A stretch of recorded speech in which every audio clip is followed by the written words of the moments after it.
गौरव भाटिया जी। और बात अब अडानी के मुद्दे पर पहुंच चुकी है बिल्कुल बहस के, मुझे लगता है कि 27वें मिनट में।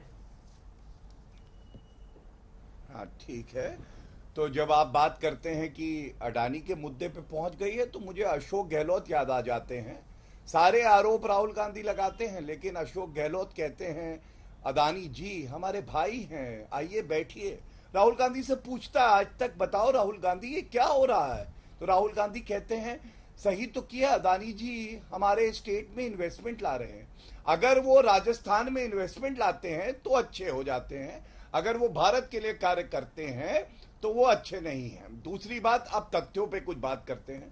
अंजना जी बहुत आसान है, देखिए सारे आरोप रट के आओ, बिना तथ्यों के बिना प्रमाण के बोलते जाओ, और उसके बाद भाजपा का प्रवक्ता प्रमाण देके बताएगा तो उस पर कोई टिप्पणी नहीं करो।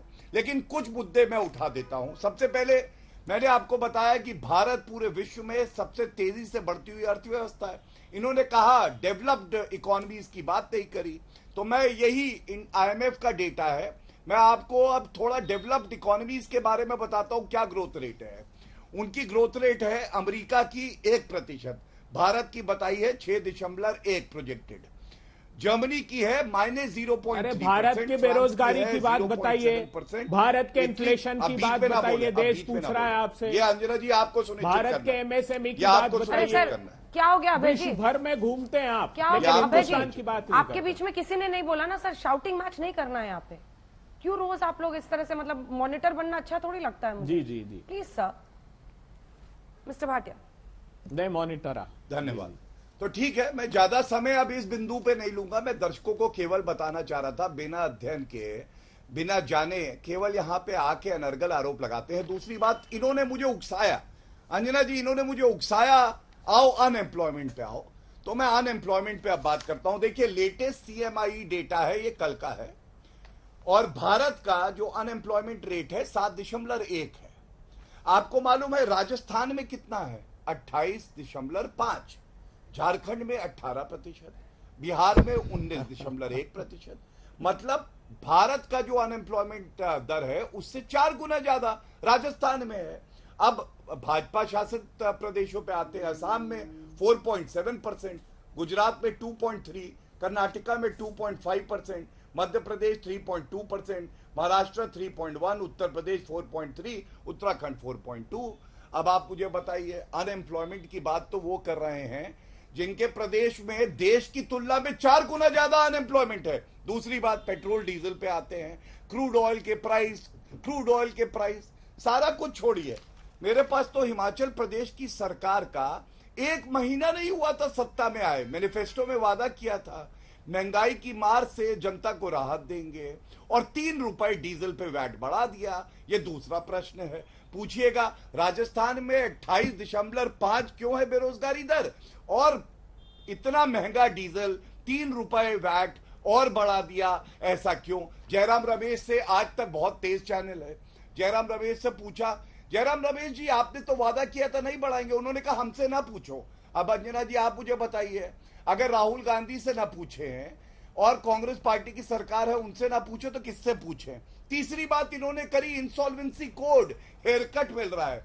हेयरकट की जरूरत आजकल किसे है हम सबको पता है, खैर वो जाने दीजिए। सबसे बड़ी बात तो नरेंद्र मोदी जी की उपलब्धि है, इंसॉल्वेंसी कोड लाए, आप तो ला भी नहीं पाए। अब स्विस रिबन्स का केस है सर्वोच्च न्यायालय का, पढ़िएगा, 1.5 लाख करोड़ की रिकवरी इंसॉल्वेंसी कोड में नरेंद्र मोदी जी की सरकार ने 2019-20 में कर ली थी, और आज की डेट में 6 लाख करोड़ रुपए की रिकवरी कर पाए हैं हम, जो कानून आए हैं। आप मुझे बताइए, ये लोग कर्जा देते थे और धन्ना सेठों से कमीशन वापस लेते थे जनता के रुपए पे, आज उसकी रिकवरी हो रही है और ये लोग आके हमें यहाँ पे ज्ञान देते हैं। मैं तो केवल इतना कहूंगा, रॉबर्ट वाड्रा पे कार्रवाई क्यों नहीं करते हैं जिन्होंने किसानों की जमीन लूट ली, और जो राजस्थान में मैंने आपको बताया अशोक, हाँ मैं देख लूंगा, मैं भी सवाल जो 2 पूछे हैं, अगर अंजना जी मैं आपसे रिक्वेस्ट करूंगा आप 2 सवाल पूछिए।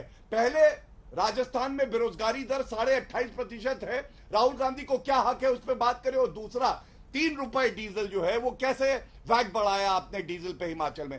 केवल ये 2 प्रश्न पूछ लीजिए और 1 मिनट में क्या उत्तर मिलता है देखिए। ठीक है, जो मोबाइल दिखा रहे थे वो भी दिखा दीजिए, लेकिन अभय जी सवाल तो बनता है पेट्रोल डीजल की कीमतों पर, सेंचुरी पर रोज आप लोग सरकार को घेरते हैं और हिमाचल में सत्ता में आते ही वैट आपने बढ़ा दिया और बेरोजगारी में राजस्थान सबसे ऊपर। मॉडल क्या है आपका? अंजना जी देखिए, हाँ बहुत अच्छी प्रश्न किया। देखिए समूचे हिंदुस्तान में बेरोजगारी के लिए जिम्मेदार तो मोदी सरकार है। ये नोटबंदी से जो एमएसएमई कोलैप्स हुआ, बैकबोन, जिसमें 45% उसका मैन्युफैक्चरिंग आउटपुट है, 40% एक्सपोर्ट में कंट्रीब्यूशन है, वो 60 लाख बंद हो गए परमानेंट। राजस्थान के पहले हरियाणा का नंबर है, उसका जिक्र नहीं किया इन्होंने हरियाणा का। अब राजस्थान का भी बहुत अच्छा सवाल पूछा आपने, थोड़ा अध्ययन किया कीजिए गौरव भाटिया जी। जो लेबर फोर्स पार्टिसिपेशन देश का 39% है, वो राजस्थान का 44% हो गया है। अर्थात वहां काम का सृजन ज्यादा हो रहा है, इसलिए काम चाहने वाले लोग ज्यादा बढ़ गए, इसलिए अनएम्प्लॉयमेंट दिखाई दे रहा है। मैं चुनौती देता हूं, हरियाणा का लेबर फोर्स पार्टिसिपेशन देख लीजिए या आपके राज्यों का देख लीजिए। और डीजल पेट्रोल में 29 लाख करोड़ रुपए झारखंड में क्यों हो रहा है? झारखंड में 18%, $20 पर बैरल तक पहुंच गया था पेट्रोल डीजल, तभी जनता को उसका लाभ नहीं दिया। आपके धर्मेंद्र प्रधान ने, सुनिए ना, धर्मेंद्र प्रधान ने क्या ट्वीट किया था कि डायनेमिक फ्यूल प्राइसिंग पॉलिसी है 2017 में कि इंटरनेशनल मार्केट में क्रूड ऑयल के प्राइस कम होंगे तो सीधे जनता को लाभ दे देंगे, और बढ़ भी गए तो जनता को पर उसका भार नहीं पड़ने देंगे। यह हर्ष गोयनका साहब का ट्वीट है अंजना जी, आप गूगल करके देखिएगा।